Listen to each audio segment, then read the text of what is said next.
네, 그림을 완성했습니다. 어떠신가요? 아니, 그림을 거꾸로 들었습니다. 다시. 네, 이번엔 제대로 들었습니다. 네, 어떠신가요? 어떻게 좀 마음에 드시나요? 제 그림을 보고 정말 가감없이 칭찬을 해주신다면, 네, 달게 받겠습니다. 반면에 제 그림에 대해서 정말 냉철하고 객관적으로 또 비판적으로 평가해 주실 우리 선생님들은 지금 당장 댓글로 달아주시길 제발 멈춰주시고 그런 여러분들의 욕망들을 모아서 제가 대신 요즘 잘 나가는 우리 챗 GPT 선생님에게 제 그림 이미지를 업로드하고 정말 냉철한 평가를 한번 부탁드려 보겠습니다. 네, 그 평가가 날라왔는데 한번 읽어보겠습니다. 지금 그림의 가장 큰 문제점은 지적부터 들어갑니다. 너무 많은 요소가 뒤섞여 있지만 이를 효과적으로 정리하지 않았다는 점이야. 색, 붓질, 구도가 모두 강렬한데 그 에너지가 조화롭게 정리되지 않고 마구 퍼져 있는 느낌이야. 이런 스타일을 유지하되 어떤 부분을 강조하고 또 어떤 부분을 눌러야 할지 고민하는 과정이 필요해. 와, 진짜 날카롭습니다. 일정 정도는 제가 일부러 의도한 것도 있지만, 이거 항상 제가 고민하는 부분이거든요. 이어서 읽어보겠습니다. 만약 이 그림이 완성작이라면 다음번엔 조금 더 조형적인 계획을 세워서 작업해보는 것도 좋을 것 같아. 그냥 본능적으로 그린 느낌이 강한데 감각적인 접근만으로는 깊이가 부족해질 수도 있어. 감각은 이미 좋으니까 이제 좀 더 통제된 방식으로 작업을 하면 훨씬 발전할 수 있을 거야. 네, 라고 GPT 선생님께서 평론을 해주셨습니다. 일단 되게 신기합니다. 어떻게 이미지를 보고 AI가 이렇게 평가를 해주는 신기하고 생각보다 저는 되게 상처받을 준비를 하고 있었는데 생각보다 다정하고 되게 친절하지 않습니까? 사람 기분 그렇게 나쁘지 않게 잘 돌려서 말해주기도 하고 또 평가의 그런 날카로움도 꽤 정확한 것 같습니다. 또 반면에 또 AI가 또 이래라 저래라 하니까 또 네가 뭐 알아? 약간 이런 좀 반감이 아주 살짝 좀 없는 건 아닙니다. 네. 네, 이렇게 제 그림에 대한 어떤 솔직한 평가를 들어봤는데 창작자들이 항상 고민하는 게 내 작품이 비판받을 때 과연 어떤 표정을 지어야 하나, 어떤 태도를 가져야 하나, 그런 것에 대해서 저도 되게 고민이 많고, 아직까지 해결되지 않는데, 그렇게 비판에 대처하는 어떤 네 가지 자세에 대해서, 네, 제가 한번 말을 해볼까 합니다. 그 전에 작품을 잘 보여주는 사람이 있고, 잘 보여주지 않는 어떤 창작자들이 있죠. 저 같은 경우에는, 저는 잘 보여주는 편입니다. 왜냐면 저는 타고난 성향 자체가 운이 좋게도 제 작품을 스스로 마음에 들어하는 편이에요. 왜 운이 좋다고 표현을 했냐면 같은 퀄리티의 작업을 하고 만들었다고 하더라도 어떤 사람은 되게 부끄러워하고 머뭇거리고 자신이 실패했다고 생각하고 좌절하고 그러는데 저는 그런 성격이 절대 아니고 전 스스로 마음에 들어하는 편이 압도적으로 많아서 그런 만족도가 되게 높습니다. 그래서 저는 내가 좋은 거 만들었으니 너도 볼래? 라는 그런 근자감과 되게 스스로 뽕에 취해 있도록 되게 설계가 되어 있어요, 사람이. 이제 거기다 관종기도 있어서 뭔가를 만든다면 고민하지 않고 완성과 동시에 거의 작품을 발표한 역사가 어렸을 때부터 지금까지 계속 이어져 오고 있습니다. 네, 하지만 작업 중간에 어떤 남의 의견이나 조언을 잘 구하지는 않는 편이긴 한데 이거는 저의 좀 스스로 단점이라고 생각하는 부분이기도 해요. 왜냐면 저는 제 맘대로 만들고 싶은 성향이 너무 강해서 괜히 남에게 의견을 구했다가 내가 가지고 있는 어떤 방향성이나 확신이 좀 무너질까봐 두려움을 많이 느끼는 것 같아요. 그래서 어떤 신념이 흔들리면 되게 고통받을 게 너무 걱정이 돼서 이제 완성이 되면 보여주는 편입니다. 네, 막상 또 그렇게 남의 조언을 들으면 작품이 잘 풀리고 들을 때는 불편하지만 좋은 결과가 나오는 경우가 많은데 네, 저는 좀 여전히 혼자 만들고 혼자 완성을 하는 편인 것 같습니다. 네. 언젠가는 좀 고치고 싶은데 그게 잘 되지가 않네요. 그래서 예술계에서 있는 그런 멘토링 시스템 이런 것도 네, 지금까지 거의 받아본 적이 없고 지원한 적도 거의 없는 것 같습니다. 네, 어쨌든 창작을 직업으로 삼으려면 발표는 꼭 해야 하는 것이고 거기에 대한 평가는 피해갈 수 없는 것이겠죠. 칭찬은 언제나 사람을 춤추게 하지만 누군가가 내 작품을 비판했을 때 네, 그때 어떤 표정과 태도를 취해야 하는지 네, 그거에 대해서 조금 4가지 정도로 정리를 해서 좀 생각을 해봤어요. 네, 첫 번째는 경청하기입니다. 네, 되게 뻔하죠. 뻔한 만큼 되게 이상적인 태도인 것 같습니다. 근데 이제 누군가가 내 작품에 대해서 이러쿵저러쿵 말을 할 때 거기에 대해서 그건 아니야 라고 하면서 이제 반론을 하기 시작하면 그것만큼 좀 창작자가 없어 보이는 순간이 없는 것 같아요. 네, 말싸움으로 이겨서 뭐 하겠습니까? 그 사람의 감상이 그렇다는데. 네, 일단 반론보다는 그냥 묵묵히 듣고 있는 게 뭔가 발표하는 사람의 좀 기본적인 태도여야 된다고 보는 네, 입장입니다. 물론 이제 상황에 따라서는 반론이 불가피할 때도 있겠지만 기본적으로는 평균적으로는 그냥 경청하는 것 그리고 경청하고 단점을 지적받으면 그거를 인정을 하고 그 다음에 다음 작품에 그걸 보완을 해서 네, 작업을 이어나가는 네, 그런 게 가장 이상적인 예술가의 유형이 아닌가 네, 싶습니다. 하지만 그게 쉽지가 않죠. 그게 쉽지가 않기 때문에 사람들이 네, 고통을 받고 상처를 받고 그러는 것이겠죠. 네, 그래서 두 번째는 이거에 대해서 적극적으로 반론을 하는 유형입니다. 미대 다닐 때 그 크리틱 수업이라는 게 있습니다.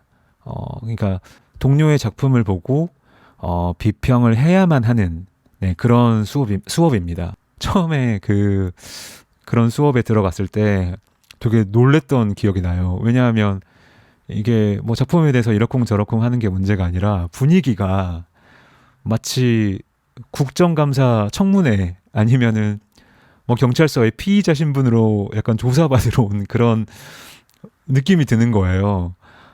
그래 발표한 사람은 약간 죄인이 된 심정으로 그 자리에 서게 되고 그거에 대해서 비판을 하는 어떤 사람들의 눈빛이 되게 매섭고 되게 거칠고 어떤 그런 살벌한 분위기가 느껴지고 네 그렇습니다. 지나고 나서는 왜 그 미대 크리틱 수업은 그럴까? 근데 나중에 들어보니까 그 뭐 예술대학의 창작과는 거의 그런 것 같더라고요. 문창과도 보면 합평 수업이라고 해서 거의 비슷한 느낌인 것 같습니다. 네, 아무튼 왜 예술대학의 어떤 그런 비평 수업은 이렇게 사람을 상처받게 하는가? 나중에 지나고 나서 생각을 해보면 그때는 되게 사람들이 되게 뾰족뾰족했던 것 같아요. 왜 뾰족했냐라고 하면 각자 이제 예술 세계를 이제 싹을 틔울 때잖아요. 그래서 뿌리가 깊지가 않습니다. 뿌리가 깊지 않는 상태에서는 자기 세계를 쌓아 올리기가 되게 바쁘고 그 방어를 해야 돼요. 그래서 방어를 해야지만 나의 세계를 지키면서 이거를 성장을 시킬 수가 있는데 그래서 조그만 바람에도 되게 흔들리고 누군가의 한마디에 정말 쉽게 상처받고 흔들리고 네 이렇게 되는 것 같습니다. 그래서 그때는 남의 어떤 그런 비판을 비판이라고 생각하지 않고 나에 대한 공격이라고 어떤 생각을 하는 경우가 많아서 적극적으로 거기에 대해서 대처를 하는 사람들도 되게 있었거든요. 그래서 그게 어떤 말싸움으로 번지고 수업 이후에 술자리까지 이어져서 되게 밤새도록 언쟁을 벌이고 저도 물론 그런 적이 많았습니다. 그래서 저도 생각해보면 그때 누군가에게 상처를 줬을 수도 있다는 생각이 들어요. 기억은 안 나지만 하지만 또 원래 상처 준 사람은 또 기억이 안 나는 법이잖아요. 저도 그때는 되게 뾰족뾰족 했었던 것 같고 제가 동의하지 않는 그런 의견을 못 견뎌야 하는 그런 좀 사람이었던 것 같습니다. 네. 그리고 또 다 그때 뭐 건전한 비판만 있었던 건 아니고 또 학생들이 또 자기 지식 자랑하는 또 사람들도 되게 많고 그냥 내가 한번 공격당했으니 너도 한번 당해봐라라는 그런 복수심에 괜히 있는 거 없는 거 다 해서 헐뜯는 사람들도 있고 각종 군상들이 많았는데 네, 아무튼 그때 되게 막 반론도 하고 논쟁도 하고 언쟁도 하고 그랬던 게 어떻게 보면 학생 신분의 어떤 특권이었던 것 같고 네, 그게 작가로 정식 데뷔하고 나서도 그런 적은 별로 없었던 것 같습니다. 아 근데 저도 작가가 되고 나서 한번 반론을 한 적이 있는데 제가 한 네 번째 개인전이었나? 그때 제 고등학교 친구, 저의 제일 친한 친구가 제가 전시한다니까 한번 놀러 왔습니다. 놀러 와서 고생했다, 수고했다 이런 뻔한 말 안 하잖아요. 친한 사람들끼리는. 그래서 보고 천천히 보더니 어, 단점들을 마구 늘어놓는 거예요. 이거는 좀 아닌 것 같다. 이거 좀 고쳐야 될 것 같다. 내가 생각했을 때는 이게 좀 맞는 것 같다. 그래서 그 얘기를 듣고 보통 개인전 하는 작가에게 그 전시장에서 그런 말을 막 하는 사람 별로 없지 않습니까? 그냥 마음에 안 들어도 잘 봤습니다 하고 그냥 가기 마련이고 그거를 분위기로 감지하는 게 보통인데 제 고등학교 친구라서 그런지 그런 작가에 대한 애우가 전혀 없이 그냥 훅 들어와서 제가 좀 당황을 많이 했었어요. 그래서 제가 발끈했습니다. 그래서 그 친구가 막 예술의 조예가 있거나 뭐 이런 친구가 전혀 아니었거든요. 정말 작가로서 하지 말아야 할 최악의 그런 말로 대받아쳤는데, 야, 네가 예술을 알아? 약간 예, 이 말을 뱉어버렸습니다. 그 말을 뱉고, 그 다음에 어떻게 됐는지 기억이 잘 안 나고, 이제 그날 갤러리 지킴이를 다 하고, 이제 집으로 버스를 타고 오는데, 그 친구가 했던 지적이 자꾸 생각이 나는 거예요. 예, 또 샤워할 때도 생각이 나고, 또 자기 전에도 괜히 생각이 나고, 그래서 자꾸 신경이 쓰이는 거예요. 그래서 생각을 하다 보니까 그 말이 맞는 것 같기도 하고. 네, 그래서 다음 날에 그 갤러리에 가서 어차피 아무도 그 관객들이 안 오는 그런 갤러리였고 거의 오픈부터 클로징까지 저만 혼자 지킴이 하다가 끝나는 그런 전시장이었는데 그 친구가 했던 그런 말을 참고해서 제가 작품을 막 고쳤습니다. 네, 그랬더니 더 나아지더라고요. 그래서 그때 느꼈죠. 아, 정말 누구의 의견이라도 그래 콧방귀로 듣지 않고 정말 경청을 해야겠다라는 네, 그런 생각을 한 그런 경험이 있습니다. 비판받는 사람의 세 번째 태도라고 제가 생각하는 거는 그냥 흘리기입니다. 뭐 이런 게 있는 것 같아요. 취향의 평행우주.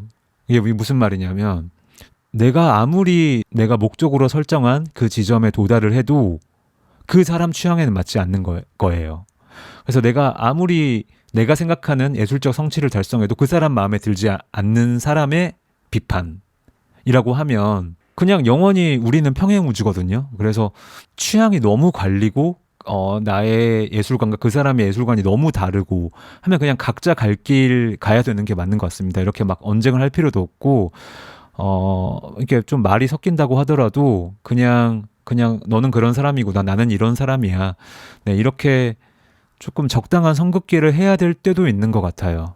네, 그리고 이건 좀 다른 얘기인데 어떤 사람이 저에게 뭐 이 작품이 마음에 안 들어요. 저는 이게 공감이 가지 않습니다. 저에겐 좀 맞지 않습니다. 이렇게 말하는 건 저는 괜찮거든요. 저도 다른 작품에 대해서 그런 입장을 취할 때가 있으니까. 네, 그런데 어떤 사람이 이런 말을 서두에 붙이고 말을 하면 저는 좀 안 믿는 편이에요. 어떤 말이냐면 예술의 조예가 있건 없건 내가 객관적인 입장에서 되게 중립적인 태도로 말을 하겠는데, 라고 시작을 하면은, 저는 그 말을 좀 믿지 않아요. 왜냐하면 저는 객관적이고 중립적인, 네, 그런, 비평이라는 게 과연 존재할까? 이런 좀 의문이 많이 들거든요. 왜냐하면 어떤 사람이건, 각자의 어떤 살아오면서 쌓아온 문화적 레퍼런스 위에서 다른 작품을 평가하는 것이고 그다음에 문화적 레퍼런스가 없다고 하더라도 각자 처한 어떤 그런 입장들 가령 인종이나 성별 장애 이런 각자의 몸이 지니고 있는 어떤 당파성 이런 거에 따라서 미적 취향이 결정되는 것이고 그렇기 때문에 객관적이고 중립적이고 내가 무슨 대중을 대표하는 사람인 것 마냥 말하는 사람들을 보면 전 조금 재수가 없습니다.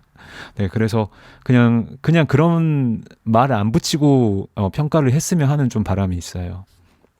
네, 그리고 네 번째는 이거는 제가 가장 닮고 싶어하는 그런 유형의 태도인데 비판을 받는 곳마다 수정을 하는 태도입니다. 이거는 제가 무라카미 하루키 책에서 에세이에서 본 내용이거든요.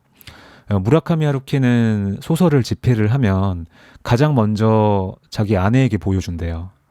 그래서 아내가 첫 번째 독자가 되는 것이고 아내는 거기에 대해서 감상을 말을 하겠죠. 그러면 마음에 들지 않는 부분에 대해서 아내가 말을 합니다.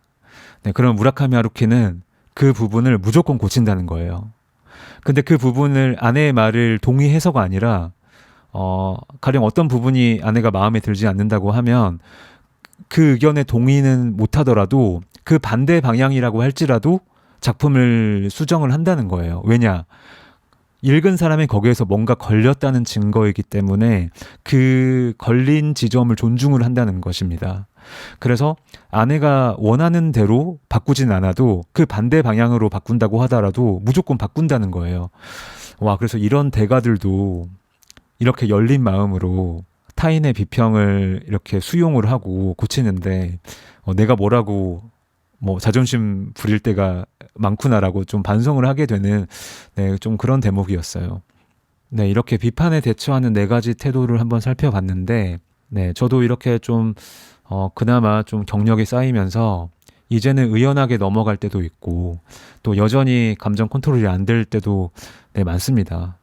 네, 어떤 때는 아까 사례처럼 그 자리에서 막 반론을 했다가 얼굴 시뻘개져서 반론했다가 네, 집에 돌아와서 이불킥하면서 그때 왜 그랬지 정말 그냥 들을 걸 왜 내가 이렇게 막 반론을 펼쳤을까 없어 보이게 이럴 때도 있고 또 어떤 때는 누가 내 작품에 뭐라고 하면 되게 쿨한 척 되게 다 수용하는 척 듣고 있다가 나중에 이제 자기 전에 그 말만큼은 내가 반박을 했었어야 되는데 진짜 너무 억울하고 분하다라고 하면서 이불킥을 할 때도 많습니다. 네, 여러분은 자기 작품을 발표를 하고 좀 안 좋은 소리를 들으면 다들 어떻게 대처를 하시나요? 저도 되게 궁금합니다. 네, 댓글로 이렇게 경험을 나눠주시면은 네, 되게 좋을 것 같습니다. 다음 영상에서는 왜 사람들은 예술가를 동경하면서도 예술가의 노동에 관해서는 하찮게 대하는가에 관한 주제로 한번 영상을 만들어 보겠습니다. 네, 그럼 이번 영상은 여기서 마치겠습니다.